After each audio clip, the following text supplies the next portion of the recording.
tous, je m'appelle Klaus Schuster et je suis médecin. J'ai l'occasion aujourd'hui de parler avec Maître Diego Bischoff pour discuter les enjeux juridiques dans les cadres du Covid-19. Pour moi, c'est vraiment une excellente occasion parce que j'apprends chaque fois beaucoup quand je peux discuter avec des collègues d'autres disciplines, donc c'est chaque fois très enrichissant. Merci beaucoup d'être venu. Bonjour maître. Bonjour docteur. Je suis très heureux parce que moi j'apprends dans l'échange interdisciplinaire le contexte actuel du Covid-19. Effectivement, est un contexte où je me pose beaucoup de questions parce que mon boulot, c'est que je m'occupe de mes patients le mieux possible et parfois il y a des situations très particulières dans ce contexte actuel. Mais avant que moi je vienne avec mes questions précises, je vous laisse peut-être présenter un petit peu. Donc voilà, je m'appelle Diego Bischoff, je suis avocat, plus exactement je suis titulaire du brevet d'avocat. J'ai été avocat au barreau pendant une vingtaine d'années, je me suis retiré du barreau et là professionnellement je remplis des mandats d'ordre juridique, mais je ne suis pas inscrit dans un registre d'avocat, donc on va dire que je suis juriste titulaire du brevet d'avocat. D'accord. Alors, je commence avec une question concrète, parce que je disais tout à l'heure que le contexte actuel est particulier. Je vous donne un exemple. Quand moi, en tant que médecin, j'ai fait un certificat médical à un patient pour qu'il soit dispensé du port du masque, j'ai pensé, c'était ma réflexion, ça devrait être respecté. Mais je vois que, au fond, il y a des situations, c'est pas du tout respecté. Il y a des situations où des patients qui ont reçu un certificat n'ont pas le droit de rentrer dans certaines entreprises. Qu'est-ce que vous dites en tant qu'avocat sur une telle situation? Alors, avant peut-être de parler de cette situation, donc de votre patient qui, nonobstant le fait qu'il a une dispense de port du masque, se fait pratiquement refouler de sa place de travail, malgré cette dispense dont on vient de parler, moi j'aimerais poser un peu un contexte général. Dans cette affaire du Covid-19, on a une partie, disons, du pays, c'est-à-dire l'ensemble de l'appareil d'État et toutes les administrations, tous les tribunaux, j'imagine la plupart des juristes et des avocats, qui pensent que les mesures que l'on connaît, les distances sociales, les interdictions pour les non-vaccinés de se rendre dans les restaurants ou dans les lieux de récréation, toutes ces interdictions qui sont faites, qui empêchent les non-vaccinés de participer à des activités culturelles, la majorité de la population et l'ensemble de l'appareil étatique estiment qu'on a le droit de le faire. Et puis, il y a une minorité de la population, une toute petite minorité de juristes qui pensent au contraire que ces interdictions ne sont pas justifiées. Alors, pourquoi cette différence ? La différence, à mon avis, réside dans le fait que la majorité et la minorité ne voient pas la réalité de la même façon. Il y a une réalité, c'est l'épidémie du Covid-19, ou la pandémie, comme on dit. C'est une épidémie qui s'est répandue à la surface du globe. Et cette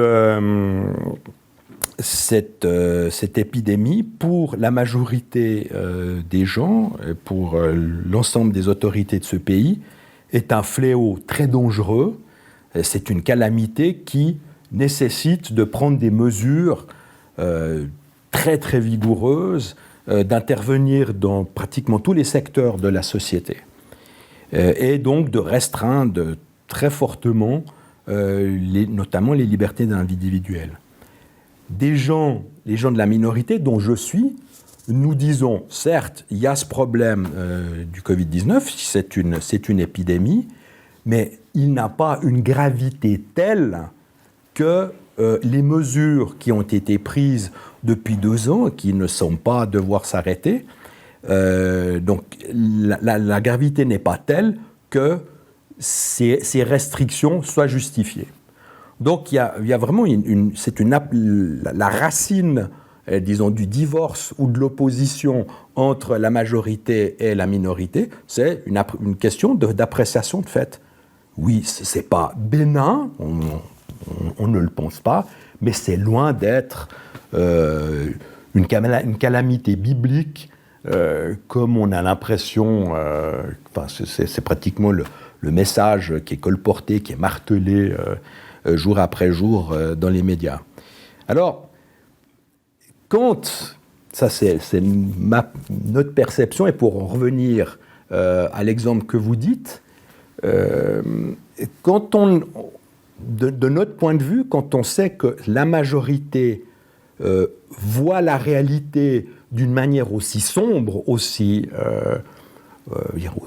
extrême, on n'est pas surpris que des institutions, des éléments, des démarches aussi simples, aussi courantes que le certificat médical, qui, avant la crise du Covid-19, représentait vraiment une sorte de stop absolu. Je dis, un médecin établit un certificat médical, par exemple, pour justifier une incapacité de travail.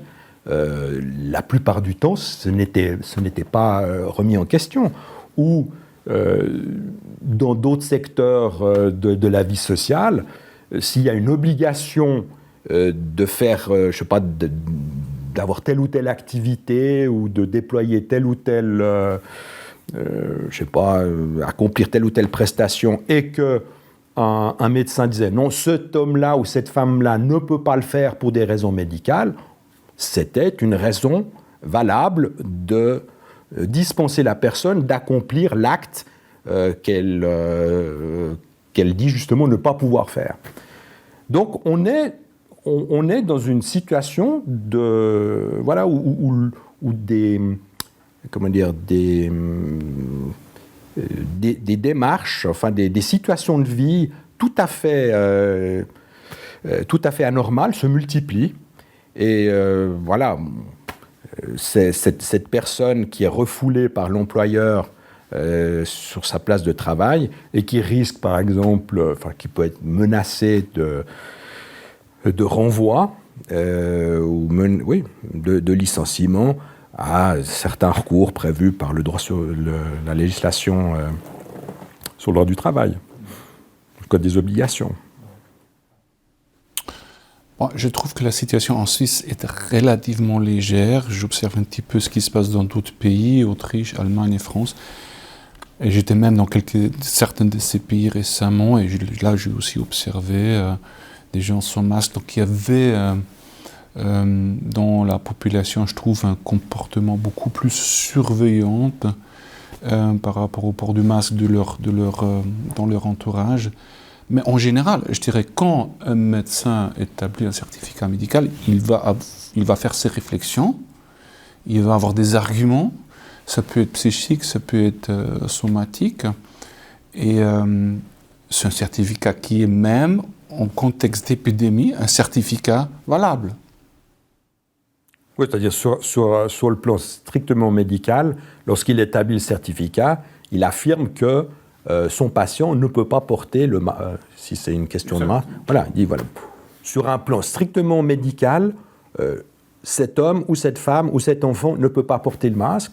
Et puis on s'aperçoit qu'il y a une sorte d'interférence administrative où il y a d'autres réflexions, d'autres paramètres qui rentrent dans l'appréciation de la situation. Et malgré ce que dit le médecin, cet homme, cette femme, cet enfant ne peut pas porter le masque. Des personnes, des institutions, éventuellement des employeurs, exigent le port du masque. il y a des situations comme ça, par exemple, j'en ai entendu parler en Valais, où certains confrères, de vos confrères, qui sont sollicités par des parents, par exemple pour des enfants asthmatiques, enfant asthmatique, il ne peut pas porter le masque, le médecin refuse de rédiger la dispense, ce qui est ahurissant. Alors justement, c'était une situation, moi j'ai eu aussi en tête, où j'ai donné un certificat à quelqu'un qui est asthmatique, et puis donc il risque que son problème respiratoire se péjore avec les masques. Mais si un employeur refuse un certificat médical, quels sont les moyens de l'employé pour avoir son droit là? Il y a une disposition, vous la dites de mémoire, peut-être que je me trompe, c'est l'article 328 du Code des obligations, qui oblige l'employeur à prendre toutes les mesures nécessaires pour la sauvegarde de la santé et de la moralité du travailleur. Si donc un employé prend un risque pour sa santé en mettant le masque qui est prescrit par les autorités dans le contexte de la lutte contre le Covid, si donc il l'empêche d'ôter le masque pour protéger sa santé, il viole l'article 328. Puisque, voilà, le port du masque met la santé de l'employé en danger. L'employeur ne veut pas entendre parler de dispense, donc il met son employé en situation de se mettre en danger. L'employé dit, alors là, je ne peux pas accomplir ma prestation de travail, puisque en l'accomplissant dans les conditions que vous exigez, je mets ma santé en danger, ce qui est clairement exclu. Enfin, c'est exclu par... Enfin, c'est tellement évident qu'on n'a pas besoin de citer les dispositions, mais l'article 328, l'article 27 du Code civil, des articles constitutionnels sans doute, etc. etc. Je comprends tout à fait que c'est aussi difficile pour l'employeur, parce que la plupart des employeurs, eux, ils veulent faire aussi leur contribution pour sortir de cette situation qui dure maintenant depuis 2 ans. Ça, je comprends tout à fait. Mon travail en tant que médecin, c'est une évaluation de la situation individuelle tout d'abord. J'ai un patient en face de moi et je dois mettre les choses un peu sur la balance. Est-ce qu'on est plutôt sur le bénéfice ou côté risque? Donc, quand un médecin fait un certificat, je pense quand même qu'il y a des bons arguments pour l'établir. Sinon, c'est plutôt son problème de santé peut se péjorer. Maintenant, la situation est encore plus délicate avec les enfants. Quand on impose des masques pour les enfants d'un certain âge, et le port du masque est même obligatoire lorsqu'ils font la gym, la question que je me pose, c'est mais qui est responsable en cas de soucis de santé qui vont se développer par la suite? Imaginons un enfant fait un accident parce que voilà, l'enfant, moi j'ai vu telle situation, un enfant de 14 ans, adolescent, qui a fait un malaise, parce que voilà, le port du masque n'a certainement pas aidé dans cette situation-là. La question se pose, est-ce que le malaise était provoqué par le port du masque? Doit aller voir un médecin. Alors, qui est responsable pour cette situation? Écoutez, c'est presque un imbroglio, pas judiciaire, mais juridique, parce que récemment, le tribunal fédéral a rendu plusieurs décisions, dont 2, je crois que c'était le 23 novembre 2021, sur la question de l'imposition du port du masque sur des enfants. Alors, le tribunal fédéral a dit, voilà, il affirme la situation problématique du Covid, on est dans une épidémie, il y a toutes sortes d'incertitudes, la science nous dit que le masque peut être un outil pour juguler ou éviter ou atténuer la propagation du virus, les autorités politiques, l'administration, l'exécutif doit bénéficier d'une large marge d'appréciation et de manœuvre dans la mise en œuvre des mesures en question. Alors, le tribunal fédéral dit également que, au fur et à mesure que les connaissances vont s'accumuler, s'il apparaît, par exemple, enfin, il le dit pas comme ça, mais si les connaissances scientifiques indiquent une autre direction par rapport au port du masque, les autorités politiques devront adapter la réponse sanitaire au problème. Donc, on a finalement le tribunal suprême du pays qui dit « je ne sais pas comment apprécier le danger, je vois qu'il y a un danger, il y a beaucoup d'incertitudes, les autorités ont le droit de prendre des mesures qui sont certes, il ne dit pas qu'elles sont dommageables, elles représentent des inconvénients. Je crois que c'est comme ça, c'est le terme qu'il emploie. Elle représente des inconvénients pour les enfants, mais les autorités peuvent néanmoins prendre ces mesures. Alors après, comment est-ce qu'on apprécierait la situation qui peut arriver dans un futur proche où des enfants développent, ont malheureusement des problèmes de santé du fait du masque? C'est difficile. En droit de la responsabilité civile, il faut un dommage. Alors, ça, c'est une des conditions de la responsabilité civile, mais il faut aussi une violation d'un ordre, d'une interdiction ou d'une prescription de l'ordre juridique. Mais quand le tribunal fédéral dit on a le droit, les autorités ont le droit de prescrire le masque et que ce masque s'avère ultérieurement dommageable à la santé, je ne suis pas sûr qu'une action en responsabilité contre l'État soit couronnée de succès. C'est vraiment malheureux. Enfin, on se trouve dans une situation de tel flou, de telle incertitude que même des actions, des interventions, des institutions comme la responsabilité civile sont difficiles à apprécier, à prévoir. On ne voit pas comment poser le problème exactement. Alors, maître, merci pour toutes ces infos. Maintenant, moi, en tant que médecin, j'essaie de me tenir au courant sur le plan scientifique, mais jusqu'à maintenant, j'ai vu très peu d'arguments qui, au fond, parlent pour le port du masque lorsqu'il y a une infection virale au niveau respiratoire. Donc il y a un tas de littérature qui dit qu'au fond, le port du masque ne sert à rien. Donc on a quand même le droit de demander ou comment la décision est appuyée sur le plan scientifique. Vous voulez dire, on peut demander... Pour le port du masque. Où sont les arguments pour le port du masque?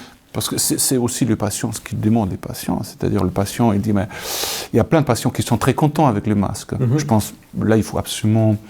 c'est très bien si ça convient à quelqu'un, excellent. Mais il y a beaucoup de gens qui ont développé des problèmes de santé avec le port du masque. Et je ne parle pas d'un port du masque de 2 semaines. On est maintenant à 15-16 mois pour les élèves, par exemple, et même 1 année et demie dans les transports publics, etc., ou dans les magasins. La question, c'est où sont les arguments scientifiques qui parlent pour? Pourtant, il y a beaucoup d'arguments scientifiques qui parlent contre, et quand une autorité prend des décisions, ils doivent aussi s'appuyer sur des arguments pour, bien sûr, sinon ils ne le feraient pas. Oui. Alors, ce qui semble être l'avis judiciaire actuel, c'est que il y aurait... Enfin, vous voyez, on n'est pas dans la réalité...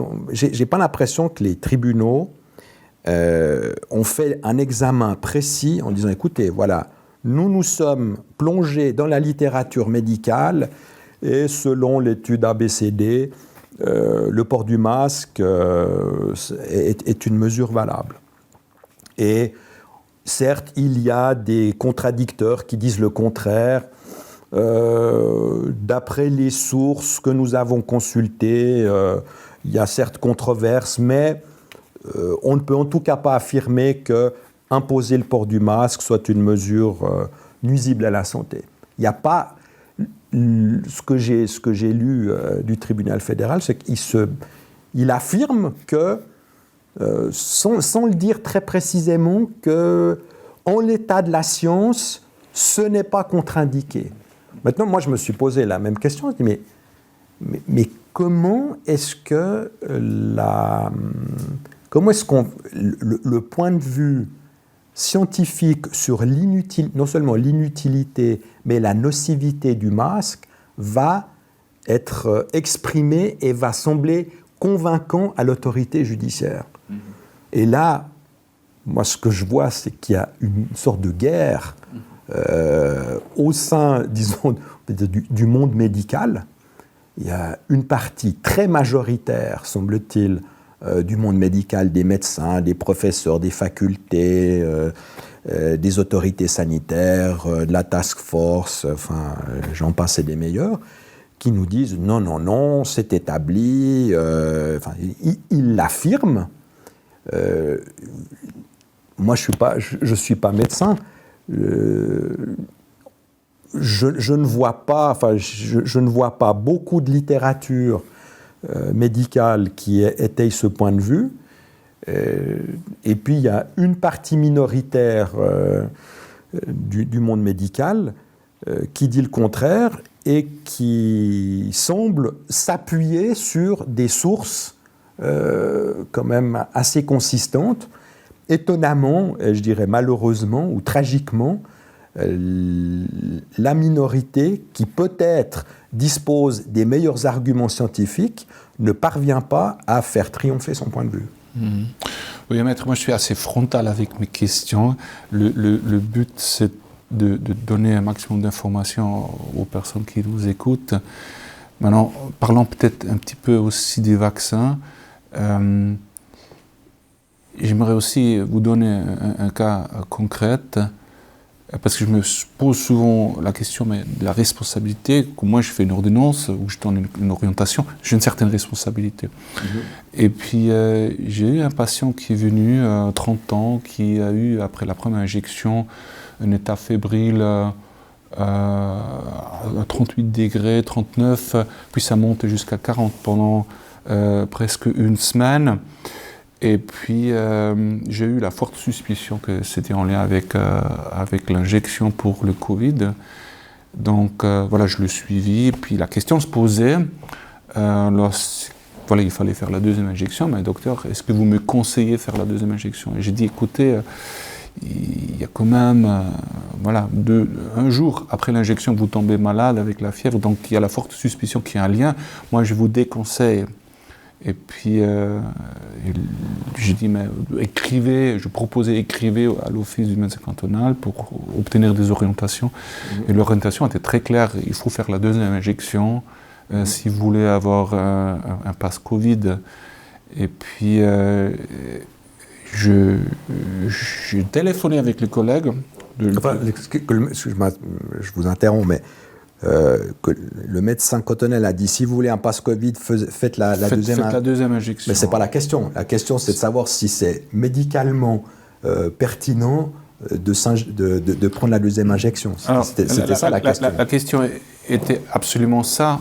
En plus, la situation était particulièrement tragique, je peux dire, parce que le monsieur avait déjà le Covid avant, donc il avait déjà une immunité naturelle, donc il fait une injection pour obtenir c'était l'été passé, donc il faisait son première injection, il tombe malade, il veut avoir son pass, donc oui, la réponse était, vous voulez avoir le pass, il faut faire la deuxième injection. Et moi, j'ai plutôt déconseillé faire la deuxième injection parce que j'ai eu des arguments contre cette injection, puisqu'il y avait un effet secondaire important. Et puis je téléphonais moi-même par la suite avec l'office du médecin cantonal.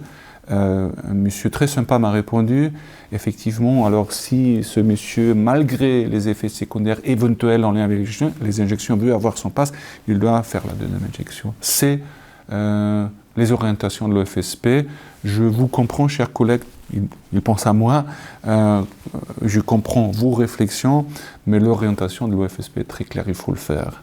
Et là, encore une fois, je me suis dit, mais qui est responsable si ce monsieur fait la deuxième injection et il développe par la suite une maladie chronique, ou quoi que ce soit? Donc, qui va être responsable quand il prend des risques? Une réponse en deux temps. Et si l'Office du médecin cantonal, suivant cela, l'OFSP, dit si vous voulez avoir le pass, faites la deuxième injection, alors que la question qui était posée, c'était est-ce que la deuxième injection est favorable ou défavorable à la santé du patient, on a une autorité qui ne répond pas à la question.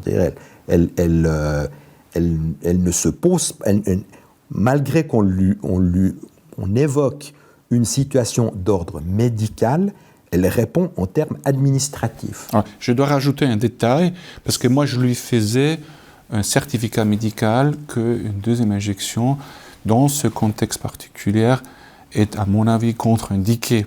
Ce certificat n'était pas accepté. D'où la pression pour lui de faire la deuxième injection. Bon. Donc, pour le dire brièvement, on a une réponse qui est aberrante d'un point de vue strictement médical.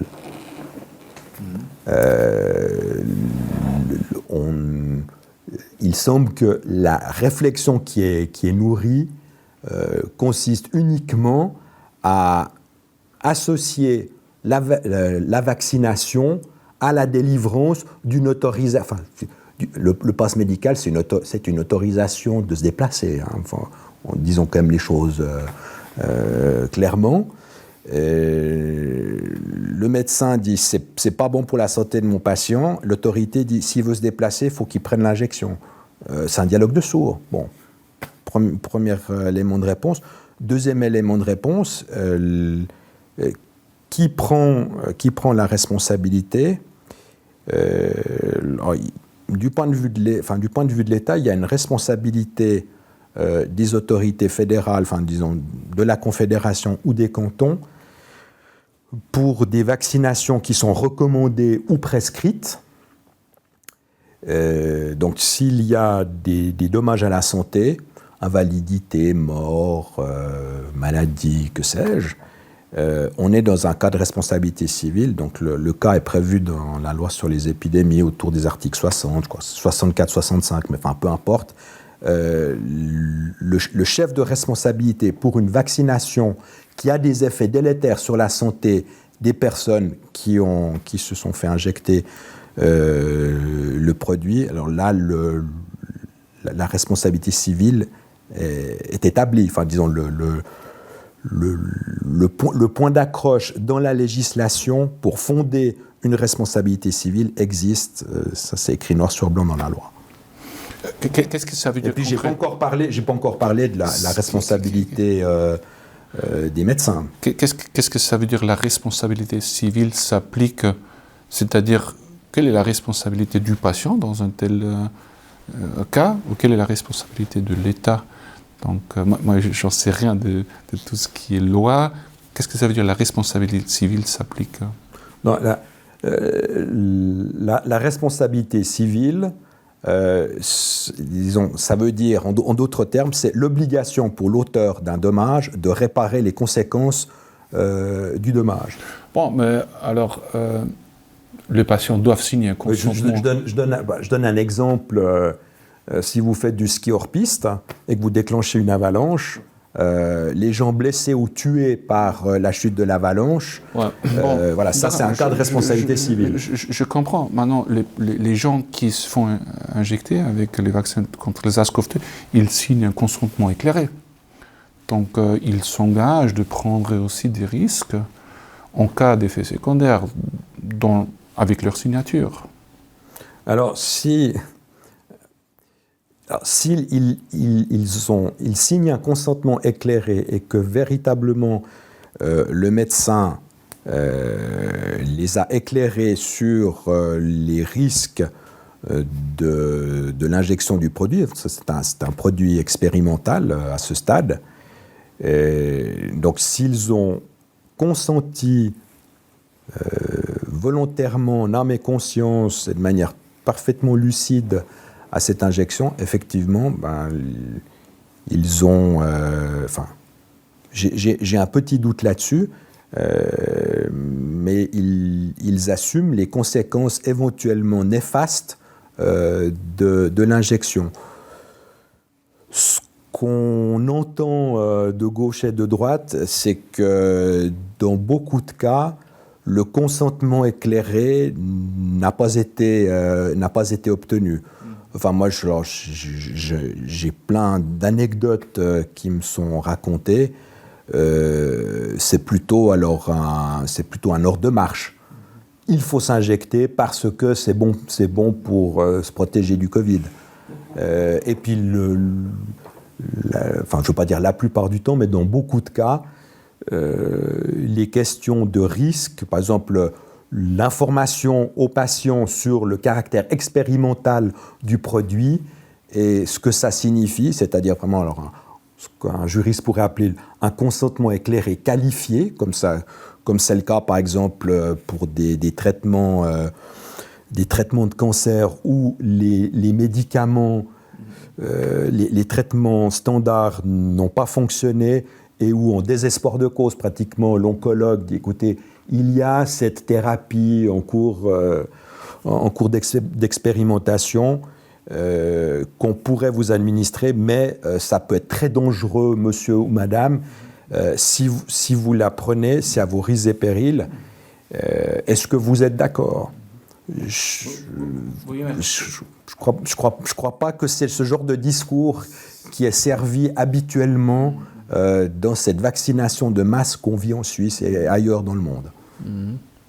Oui, moi j'ai l'intérêt d'orienter les gens qui viennent pour des questions médicales, de les orienter le mieux possible. Aujourd'hui, dans le contexte du Covid, il y a tellement d'enjeux juridiques, ce qui n'est pas du tout mon métier, ce qui me pousse d'une part, parfois dans une situation de prudence, plutôt garder le masque, plutôt vacciner, mais après, il y a la responsabilité aussi. Je vois la réalité de ce patient XY que je connais depuis des années, où je sais c'est contre-indiqué, c'est pas bien pour lui.